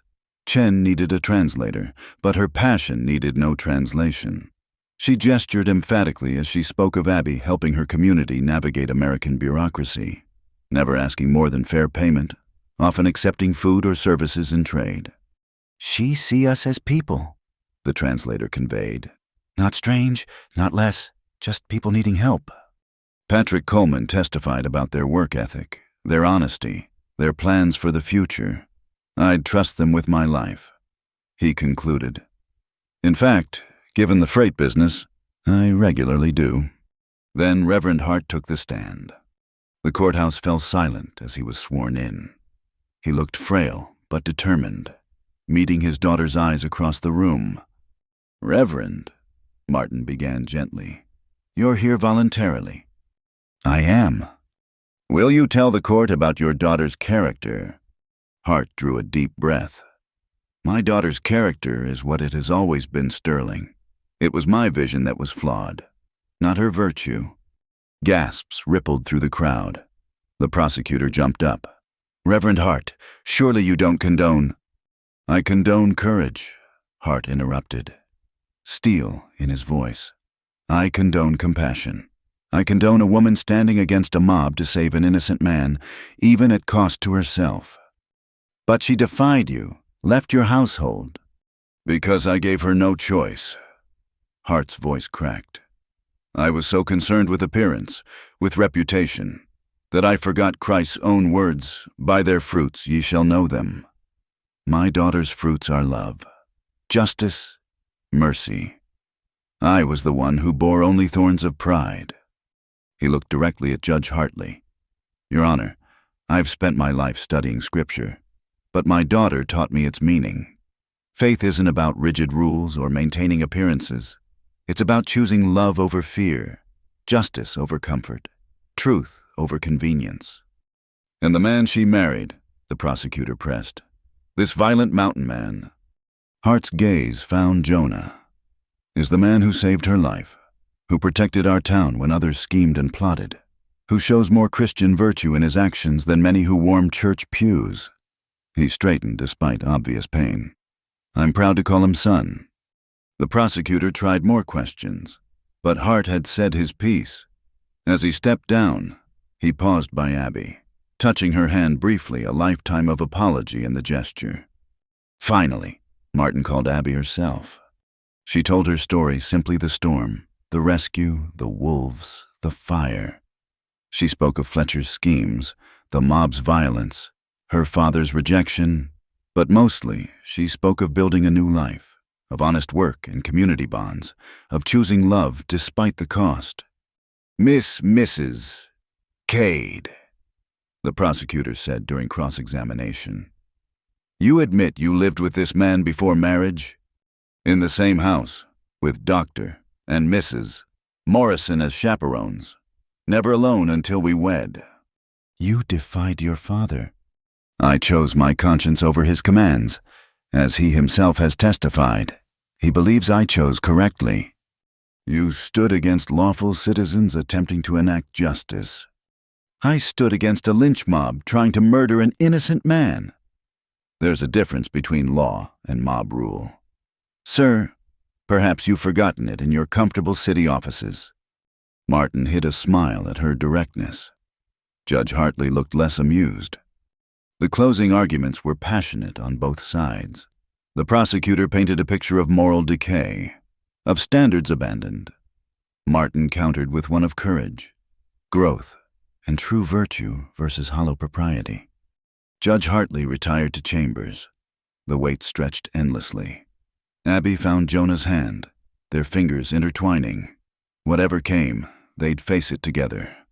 When the judge returned, his expression was unreadable. This court has heard extensive testimony regarding Mrs. Abigail Cade's character and circumstances. The question before us is whether she represents a moral danger requiring intervention. He paused, studying the packed courtroom. I am a traditional man. I believe in order, propriety, the sanctity of family bonds, but I also believe in redemption, in the power of love to transform, in judging people by their actions rather than gossip. Abby held her breath. The testimony shows a young woman who faced impossible circumstances with remarkable courage, who chose substance over appearance, love over convenience, justice over safety. While her path has been unconventional, there is no evidence of moral turpitude requiring court intervention. Relief flooded through her like spring melt. Furthermore, Hartley continued, the court notes the vindictive nature of this complaint, brought by parties with clear personal grudges. Using the legal system for harassment is itself immoral. He banged his gavel. Case dismissed, Mrs. Cade is free to continue her life without further interference from this court. The courtroom erupted. Mrs. Chen burst into tears. Big Tom whooped. Patrick Coleman pumped Jonah's hand enthusiastically. But Abby had eyes only for her father, making his slow way through the crowd. When he reached them, he stood awkwardly, uncertain. Father, she said softly. Daughter. He looked between her and Jonah. I wonder, might an old fool join you for dinner? I'd like to know my son-in-law better. Jonah stepped forward, offering his arm to the older man. We'd be honored, sir. As they left the courthouse together, Reverend Hart leaning on Jonah, Abby beside them, she felt something settle in her chest. Not just relief, but completion. The broken pieces of her life hadn't just mended. They'd formed a new pattern, stronger and more beautiful than before. That evening, in the boarding house dining room, she watched her father and husband discover common ground love of books, respect for honest work, shared concern for society's forgotten. The reconciliation wasn't perfect, might never be, but it was real. I'm thinking of starting a mission here, Hart said over coffee. For the Chinese workers, the miners, those the established churches ignore. Would you, that is, might you help your language skills, Abby, and Jonah's way with people? We're leaving for Montana soon, Jonah said carefully. Freight run, but when we return, we'd be glad to help, Abby finished, meaning it. Later, walking her father to his lodgings, Hart paused under the stars. Your mother would be proud, he said quietly. You became the woman she always hoped, strong, principled, brave. I just wish I'd seen it sooner. You see it now, Abby said. That's what matters. He kissed her forehead, the first fatherly gesture in over a year, and disappeared into the night. Back in their room, Abby found Jonah whittling by lamplight. A new bird took shape under his knife, wings spread wide. "For your father," he explained. "Thought he might like something to remember today." She curled beside him, watching him work. "Do you think Fletcher's people will try again?" "Maybe, but word will spread about today, about the judge's warning. And we've got something they don't." "What's that?" He set down the knife, pulling her close. "Community, family, truth." He kissed her temple. "They thought you were alone, easy to break. They didn't count on Mrs. Chen, Big Tom, Patrick. They didn't count on your father finding his conscience." "They didn't count on you." "No," he agreed. "They never do count on mountain men. We're harder to move than they think." She laughed, feeling lighter than she had in days.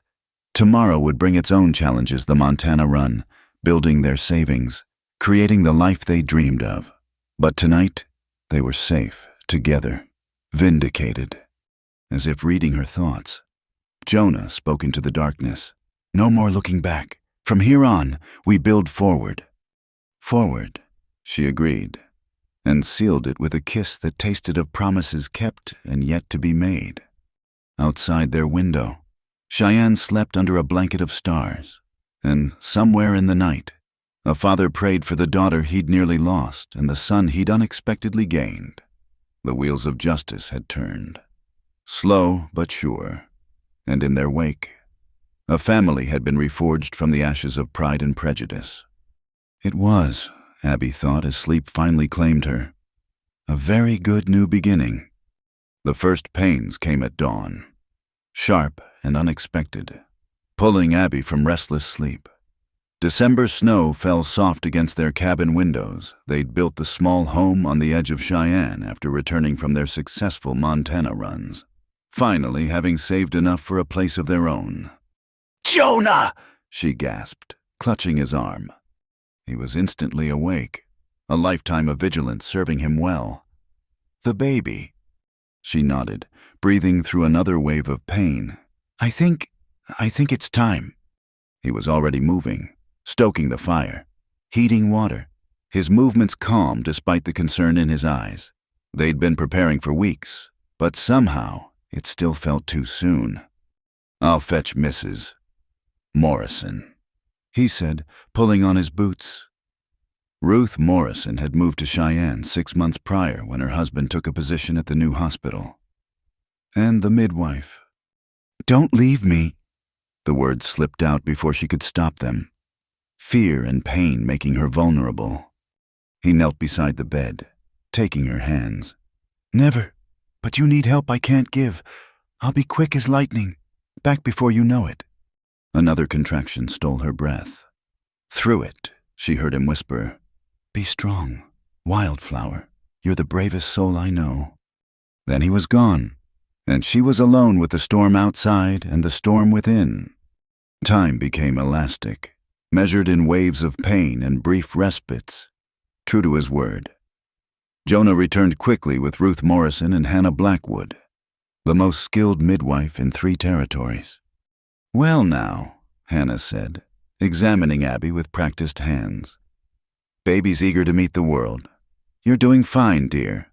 This little one should be here by nightfall."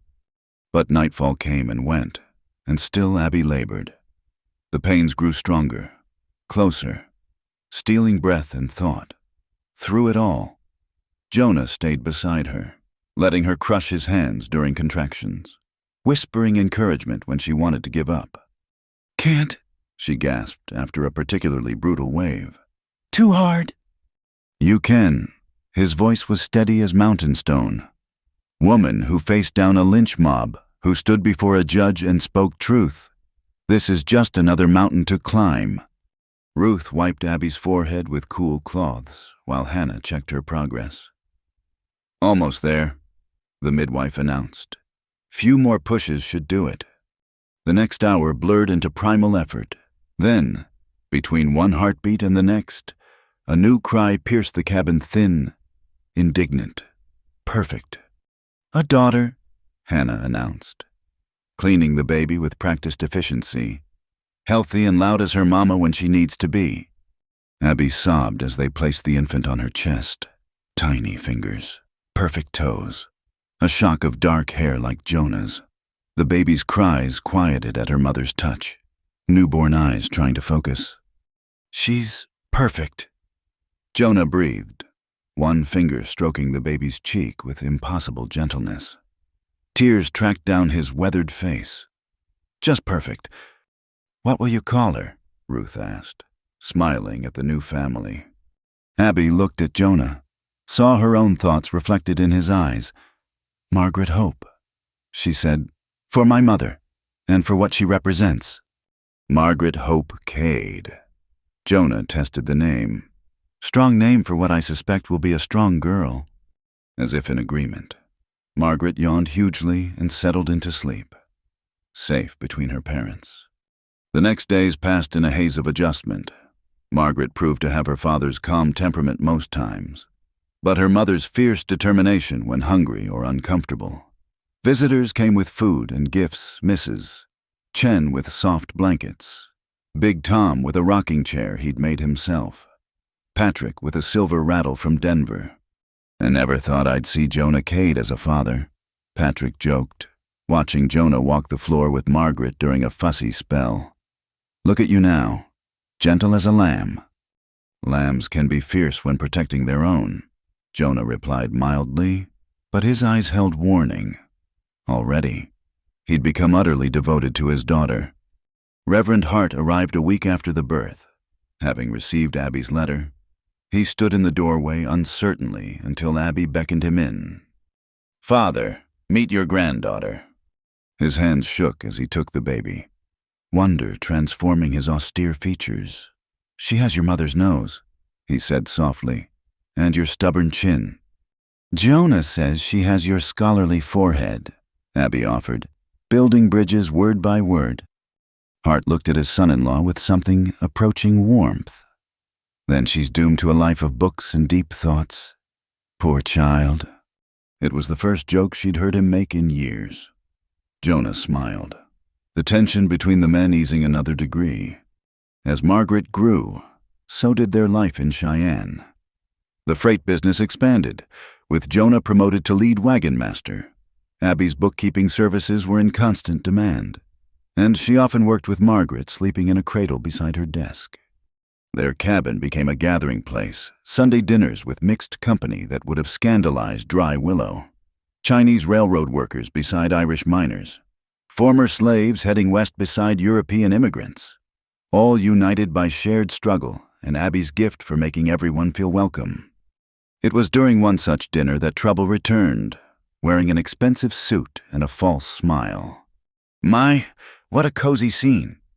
Fletcher stood in their doorway, no longer the broken man who'd slunk away after the hearing. Prison and disgrace had hardened him into something more dangerous. Behind him stood two men with the look of hired guns. Conversation died. Jonah shifted slightly, putting himself between Fletcher and where Abby held Margaret. "You're not welcome here," Jonah said quietly. "Public street, Cade, free country." Fletcher's smile was all teeth. "Just wanted to see what my money built. Oh yes, I know all about your little success story. Freight contracts, savings, this sweet little home, all started with the reward money from the Turner gang, money that should have been mine." "The law said different," Big Tom rumbled, standing slowly. "The law?" Fletcher laughed. "The law's what money says it is, and I've got new money now. Partners back east who appreciate my unique skills." One of his men pushed back his coat, revealing a pistol. The threat was clear. "What do you want?" Abby asked, Margaret fussing at the tension in her mother's arms. "What I've always wanted. Recognition, respect, compensation for my losses." His eyes glittered. "Say, 50% of your freight business ought to cover it." "Go to hell," Jonah said flatly. "Probably will, but I'll take you with me if needed." Fletcher stepped closer. "See, I've learned patience in prison. Learn planning. That sweet baby of yours be a shame if something happened while Papa's off on a freight run.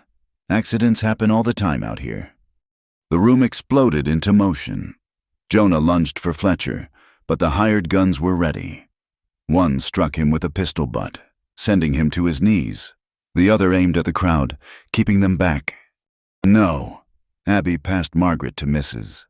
Chen and dropped beside Jonah, blood trickling from his temple. "Please, no violence. Not in front of—" "The baby," Fletcher laughed. "Touching. Tell you what, I'll give you 3 days to think it over. 50%, or start looking over your shoulders forever." They left as suddenly as they'd come, leaving shocked silence in their wake. "I'll get the sheriff," someone said. "Won't help," Jonah said, letting Abby help him stand. "Fletcher's too smart for witnesses. It's our word against his." "Then what do we do?" Ruth Morrison asked. Jonah's eyes were hard as winter ice. "We end this properly this time." But it was Martin Price who provided the solution, arriving the next morning with a thick folder. "Been doing some digging since Fletcher surfaced," the lawyer said. "Seems his Eastern partners are wanted in 3 states for extortion, murder, and tax fraud. Federal marshals are very interested in their whereabouts." "You can bring federal law?" Abby asked. "Already have. Telegraph went out last night. But Fletcher's smart. He'll run when he hears they're coming." Martin smiled grimly. "Unless he's distracted by, say, negotiations for that 50%. They set the trap carefully. Abby sent word agreeing to meet Fletcher at the freight office, ostensibly to discuss terms. Jonah positioned men around the building. Big Tom, Patrick's workers, even some of Mrs. Chen's cousins who'd learned to shoot defending railroad camps. Fletcher arrived at the appointed time, swagger intact but wary. His hired guns flanked him as he entered the office where Abby waited with papers spread on the desk. "Wise decision," he said, not bothering with pleasantries. "Sign here, and we can all get on with our lives." "I need to read it first." She made a show of studying the contract. "My husband taught me to be thorough." "Your husband's learning his place. About time you learned yours." She looked up, meeting his eyes steadily. "I know my place. It's standing between predators and my community. Always has been." His face darkened. "Enough games. Sign or—" The door burst open. Federal marshals flooded in, weapons drawn. Fletcher's men went for their guns but found themselves staring down a dozen rifle barrels from the windows. Jonah's people, patient and ready. "Samuel Fletcher," the lead marshal announced. "You're under arrest for conspiracy, extortion, and aiding wanted fugitives." Fletcher's composure finally shattered completely. "You trapped me, you." "We defended ourselves," Abby corrected. "Legally this time, with witnesses and proper authority." As they led him away in irons, Fletcher turned back, face twisted with rage. "This isn't over, I'll—" "Yes," Jonah said from the doorway. Margaret peaceful in his arms. "It is. You've got no money, no friends, no power. Just a federal cell and a long list of charges. It's over, Fletcher. You just haven't accepted it yet." The hired guns followed their employer to jail. And suddenly the air felt cleaner, lighter. The crowd dispersed slowly, everyone wanting to shake hands, offer congratulations, celebrate the end of a long shadow. That evening, Reverend Hart joined them for dinner. He'd extended his stay after Margaret's birth, finding purpose in his mission work among Cheyenne's forgotten souls. Over simple stew and good bread, he raised a toast. "To justice," he said. "To family. To the courage to stand against darkness, whether it wears a banker's suit or a minister's collar. To second chances," Abby added, smiling at her father. "To home," Jonah concluded, Margaret sleeping against his chest. They drank with water and coffee, but the toast was no less meaningful for its simplicity. Later, as they prepared for bed, Abby found an envelope slipped under their door. Inside, a note in shaky handwriting. Thank you for standing up for all of us. My children sleep safer knowing you're here. A grateful neighbor. See, Jonah said, reading over her shoulder. This is what we built. Not just a house or a business, but a community that protects its own. Margaret stirred in her cradle, making small sounds. Abby picked her up, settling into the rocking chair Big Tom had made as she nursed their daughter. She thought about the journey that had brought them here, from a blizzard rescue to a lynch mob, from trial to triumph, from two lonely souls to a family surrounded by chosen kin. What are you thinking? Jonah asked, sitting on the floor beside the chair, his hand resting on her knee. About names, she said. How Margaret Hope was perfect. She is our hope, our proof that beauty can grow from ashes. Like her mother, he said softly, my wildflower who bloomed despite the drought. Through their window, Cheyenne sparkled under starlight. Somewhere, Fletcher began his journey to federal prison. Somewhere, Hart prepared tomorrow's sermon for outcasts and wanderers. Somewhere, their friends and neighbors settled into sleep, secure in the knowledge that community meant something here. And in a small cabin on the edge of town, a former minister's daughter and a mountain man held their daughter and each other, building tomorrow one peaceful moment at a time.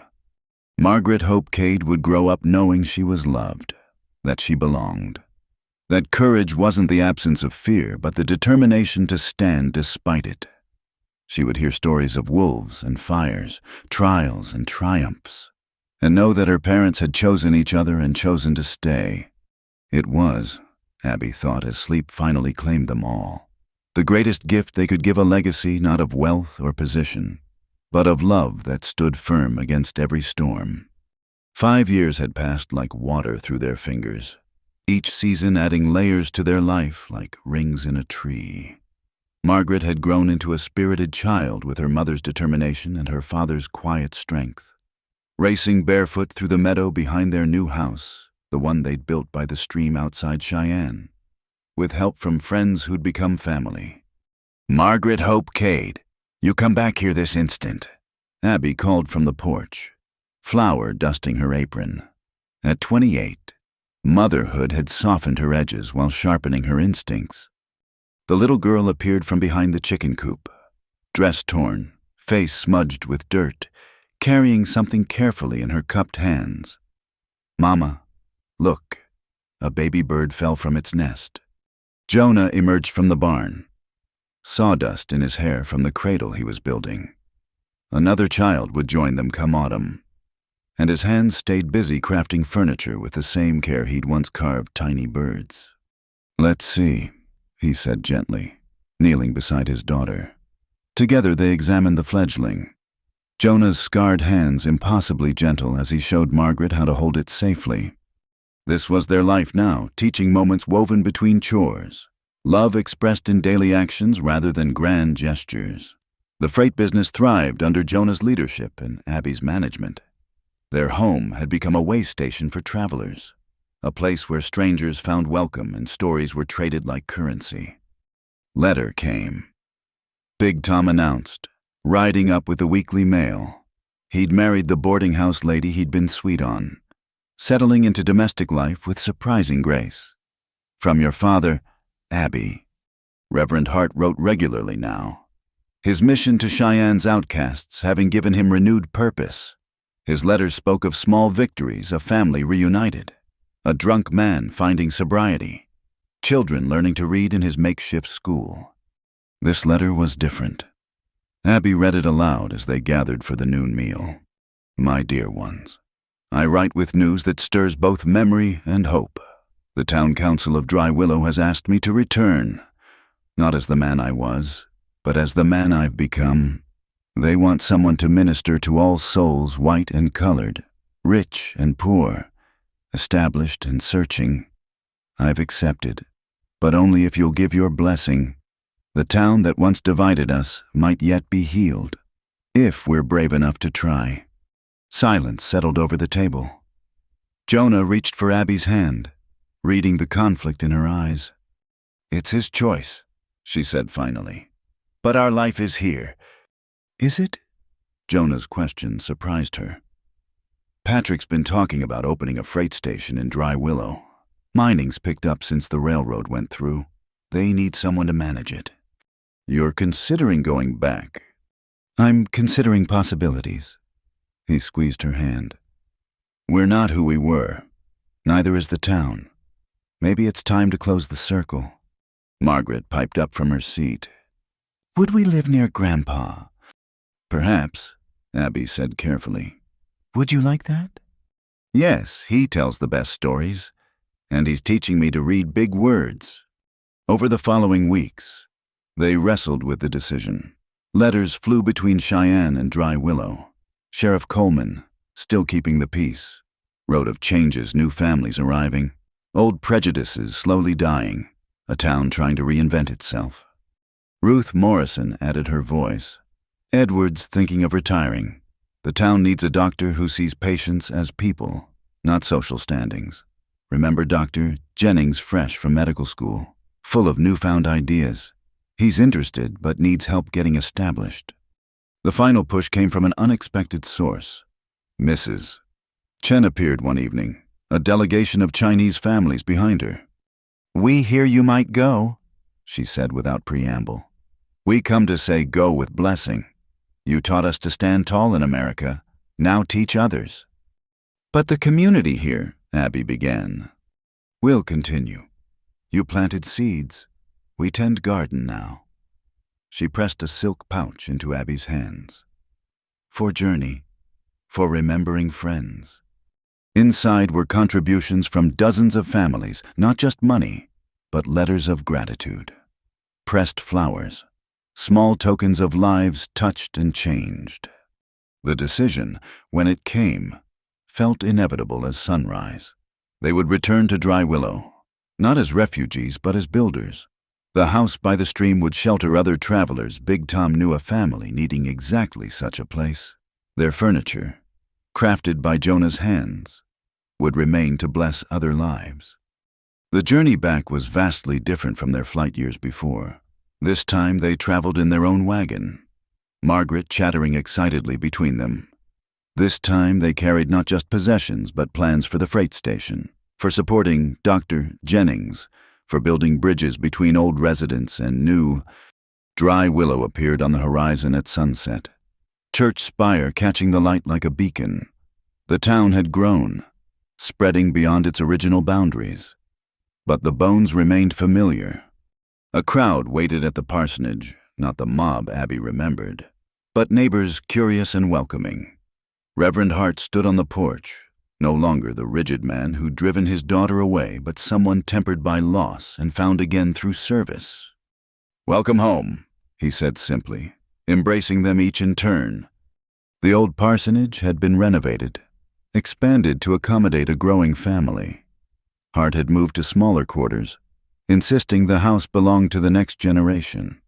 As they settled Margaret for her first night in her new room, Abby found herself at the same window where she'd once watched snow fall and dreamed of freedom.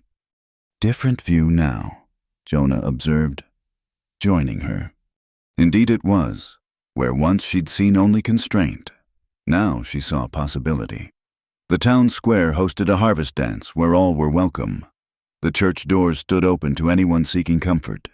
Even the cemetery held reconciliation. Fletcher's father's grave tended by those he'd once oppressed, forgiveness extending even to the dead. Their first Sunday back, the church overflowed.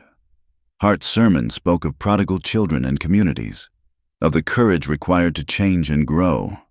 When he called his daughter and son-in-law forward to share their testimony, Abby found words flowing like water.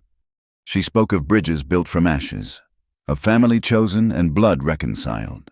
She told of standing against mobs and standing for justice, of finding God not in rigid rules, but in acts of love. Beside her, Jonah stood silent but present, his very existence testimony to transformation. When they finished, the congregation erupted not in scandal but in recognition. These stories were their stories too, tales of struggle and redemption, of ordinary people choosing extraordinary love. The freight station opened within months, providing good jobs and fair wages. Dr. Jennings established his practice with Abby managing the books and Jonah ensuring everyone received care regardless of payment. Hart's mission expanded, welcoming traveling workers, providing education to children of all backgrounds. On Margaret's 6th birthday, they held the celebration by the creek where everything had begun. The same waters that had nearly claimed young Sarah Morrison now hosted a picnic bringing together the whole patchwork community. "Look," Margaret called, pointing skyward. "Eagles."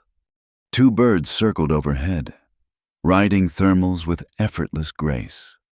Abby thought of the wooden bird still treasured on her mantle, of freedom carved by patient hands. "Remember what you asked me once?" Jonah said quietly, his hand finding hers as they watched their daughter play. "If I could cook." She laughed, remembering that desperate moment in the Morrison kitchen, the fate of their future hanging on simple words. "I can cook," she'd whispered. And he'd answered with his whole heart, "Stay, I need you more than air." "Still true?" she asked. "Truer every day." As sunset approached, families began departing with promises to meet for next Sunday's service, next week's school session, next month's town meeting. The Cade family lingered, reluctant to end this perfect day.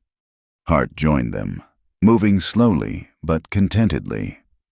"I owe you both an apology I never properly made," he said. "I nearly destroyed the very thing I should have celebrated." "We've all been forgiven much," Abby replied. "That's what grace means." "Indeed." He smiled at Margaret, who was showing him her collection of interesting rocks. "This one reminds me of something. Ah, yes, the stone which the builders rejected has become the cornerstone." How fitting, Abby thought. Jonah, rejected by society, had become the cornerstone of their family. She herself, cast out for choosing love over conformity, now helped build a new community. Even Dry Willow, once divided by prejudice, was becoming something stronger through its scars. That night, as they tucked Margaret into bed, she asked for the story again, how Mama and Papa met, how they chose each other, how they built their life together. "It started with a storm," Abby began, as she always did, and Jonah added details: the rescue, the wolves, the fire. But mostly they told of ordinary courage, of choosing to stay when leaving would be easier, of building family from whatever materials love provided. "Will you tell the new baby too?" Margaret asked, patting Abby's growing belly. "Every night if they want," Jonah promised. Later, on their own porch with the evening stars emerging, Abby pulled out paper and pen. The editor of the territorial newspaper had asked for her story, wanting to publish accounts of frontier women who'd helped build the West. She dipped her pen and began. "Freedom isn't found in running away, but in choosing to stay. Love isn't declared in grand gestures, but proven in daily faithfulness. Family isn't only blood, but the hands that reach out when you fall and lift you toward light." Jonah whittled beside her, crafting another bird, this one for their coming child. The creek sang its ancient song. Somewhere in town, her father prepared tomorrow's lessons for eager students. Their daughters slept peacefully, dreaming perhaps of eagles and interesting rocks. This was their legacy, not wealth or fame, but a life built on choosing each other, again and again. A town transformed by courage, children who would grow knowing they were loved exactly as they were, stories that would outlive them all, whispering to future generations that ordinary people could do extraordinary things when they stood together.